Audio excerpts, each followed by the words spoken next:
Garçon Gigi spécial rentrée, nous sommes là.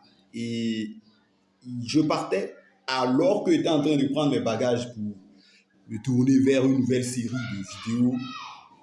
Euh, parce que je vous ai dit que pendant les vacances, vous m'avez envoyé assez de messages. Il y a des messages, il y a des messages, il y a des préoccupations qui vont nous amener à retourner dans le passé. Voilà, on va revenir au bon sujet de garçon Gigi, construction de la valeur sexuelle des hommes. Il y a des sujets, il y a des cas qui m'ont été présentés. On a eu à discuter avec les individus desquels j'ai obtenu les autorisations et qui me donnent le plein pouvoir pour venir en parler parce que ce sont des problèmes liés aux hommes. Mais aujourd'hui, ce n'est pas ça qui nous réunit, c'est une question d'un abonné qui demande est-ce que la crypto-monnaie en soi, en elle-même, n'est pas une arnaque? Est-ce que la crypto-monnaie n'est pas en elle-même une arnaque? Est-ce que la crypto-monnaie en elle-même n'est pas liée à des arnaques, à une arnaque? Bon, dans le monde physique ici, vous savez, chacun vit dans un monde avec ses réalités. Voilà. Une réalité qui accourt à Cocody n'est pas une réalité qui accourt à Baba, ni une réalité qui accourt à Brahmakoté, ni une réalité qui accourt à Dallas, ni une réalité qui accourt au Kamanois, ou bien une réalité qui accourt à Nyama Belleville. Non, nous vivons dans des réalités, nous vivons dans des réalités, nous vivons dans des mondes.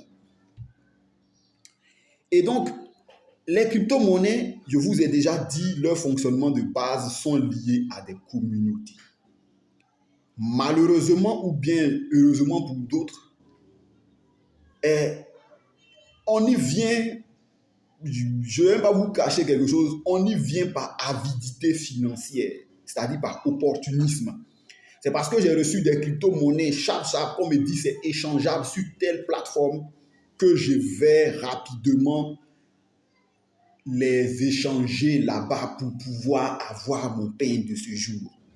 Tout comme il y a des crypto-enthousiastes, c'est-à-dire il y a des gens, eux-mêmes naturellement, peu importe dans la vie, c'est des gars qui aiment garder des souvenirs, garder des choses, garder.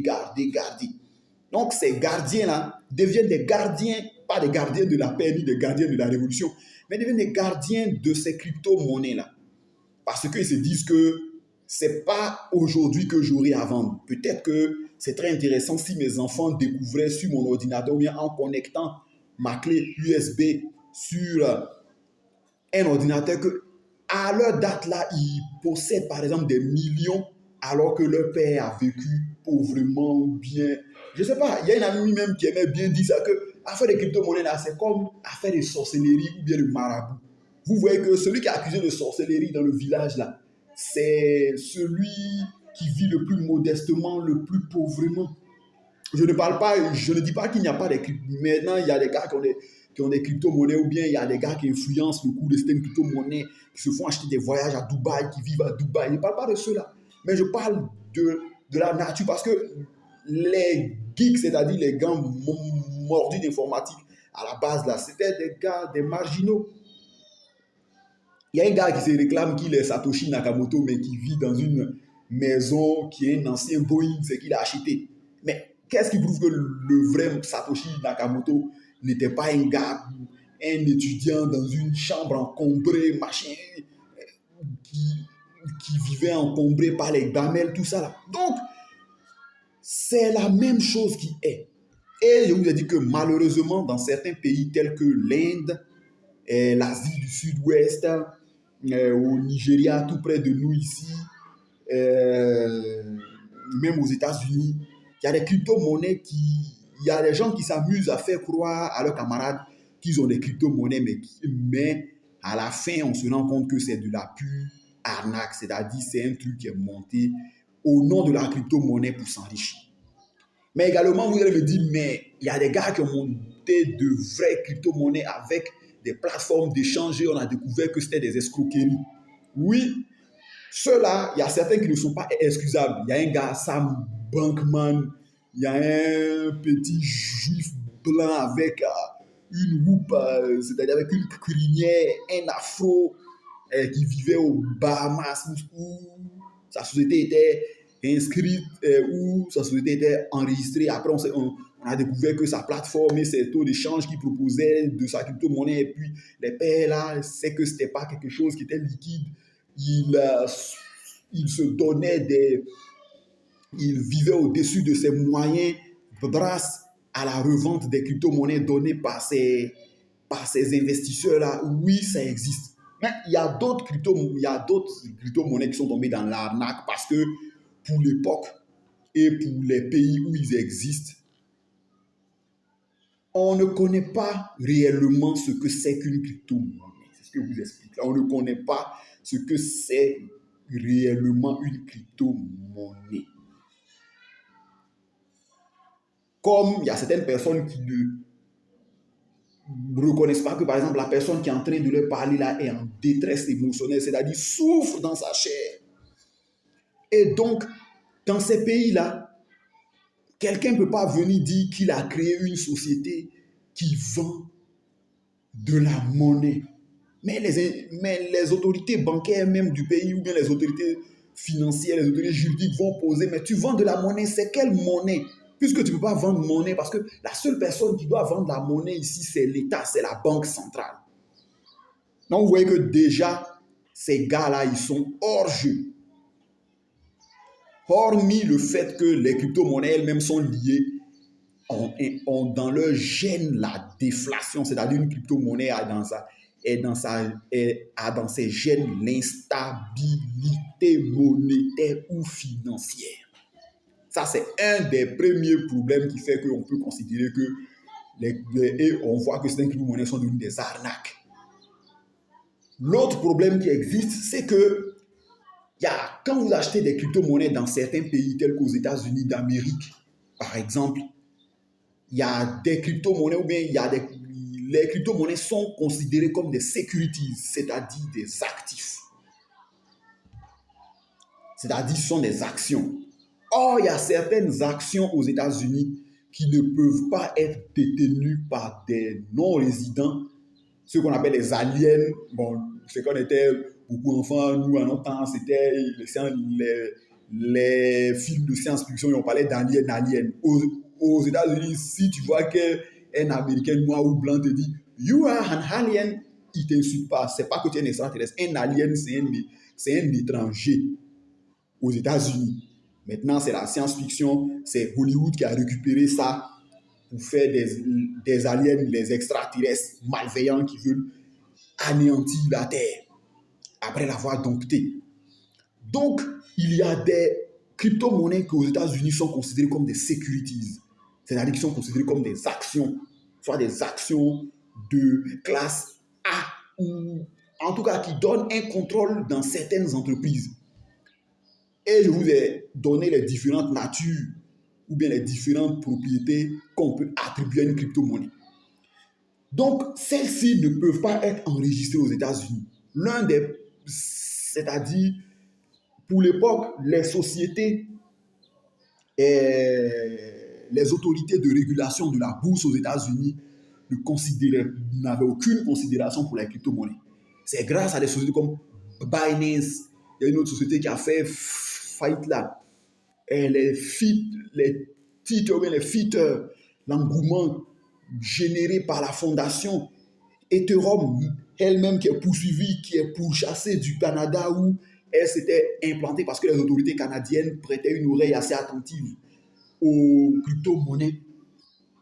C'est grâce à ceux-là et grâce aux populations, quand ils ont commencé à voir que, mais en dehors des Camel Road, c'est-à-dire qui était un site de vente en ligne, mais dans le dark web, je vous ai déjà parlé de cela. C'est pour ça que je vous ai dit de vous abonner à la chaîne, de follower au lieu de liker.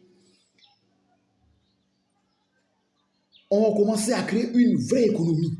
Il y a certaines personnes qui ont commencé à s'afficher sur les réseaux sociaux grâce à des biens acquis par la revente de crypto-monnaies, c'est-à-dire par le trading de crypto-monnaies que la SEC, c'est-à-dire la SEC, la Security Enforcement Commission, c'est-à-dire l'autorité de régulation de la bourse des États-Unis a dit, bon, proposez-moi quelque chose là. Et il y a les gars de Binance ont proposé les premiers stablecoins. Dans la brèche, se sont engouffrés d'autres personnes en Europe également, ceci, cela. Et que maintenant on dit, bon, on peut les échanger sur la bourse des valeurs de change en temps réel. Comme vous pouvez toujours continuer comme c'était votre habitude là, on ne va pas changer vos habitudes. D'après une on dit, on ne change pas les mauvaises habitudes qui sont utiles, bonnes à quelqu'un. Vous pouvez continuer à vous adonner à vos habitudes, à vos trucs là. Mais il faut savoir que quand tu t'adonnes à ça sur les plateformes que les autorités de régulation de la bourse des États-Unis tolèrent, c'est-à-dire ne les reconnaissent pas, tolèrent, ces sociétés-là peuvent être elles-mêmes fondées et lever des fonds, mais en vendant elles-mêmes leurs propres actions, et que des malfrats, des individus malveillants, tels que les hackers, les escrocs à la crypto-monnaie viennent s'engouffrer en réutilisant, je vous avais parlé du phishing, où on utilise le phonème ou bien on fait de la publicité mensongère en utilisant une graphie, c'est-à-dire une écriture qui prête à confusion dans la distinction à cause de la prononciation des termes. Eh bien, les crypto-monnaies, pour les individus peu outillés, c'est-à-dire peu regardants, comme expliqué, qui n'y prêtent pas qui n'ont pas un degré d'ouverture d'esprit, vont forcément trouver que c'est de l'arnaque. C'est de l'arnaque au regard des lois locales. Je ne sais pas si on se comprend. Au regard des lois locales. Et également, vous trouvez que c'est une arnaque puisque vous ne bénéficiez pas de la protection qu'a un possesseur de cette crypto-monnaie-là dans un pays tel que les États-Unis, c'est-à-dire qu'il la vend sur la bourse de valeur d'échange et également qu'il utilise les résidus, les mougou pour aller vendre ça sur les plateformes qui sont tolérées. Donc ça, ce sont les cas de figure, c'est-à-dire vous pouvez acheter la crypto-monnaie sur une plateforme qui est tolérée, mais vous n'avez pas, vos crypto-monnaies que vous avez achetées, qui sont des securities, n'existent pas ne sont pas protégées par les lois américaines puisque vous êtes un alien, c'est-à-dire que vous êtes un étranger, un non-résident, vous n'avez pas la carte de résidence, la carte de séjour, de résident permanent, ceci, cela, avec tous les avantages qui accompagnent ça. Mais également, il y a la déflation, comme j'ai expliqué. L'inflation et la déflation, puisque les crypto-monnaies ont été créées à la base comme des biens meubles. Et les biens meubles gagnent en valeur ou perdent en valeur selon l'offre et la demande sur le marché de la consommation.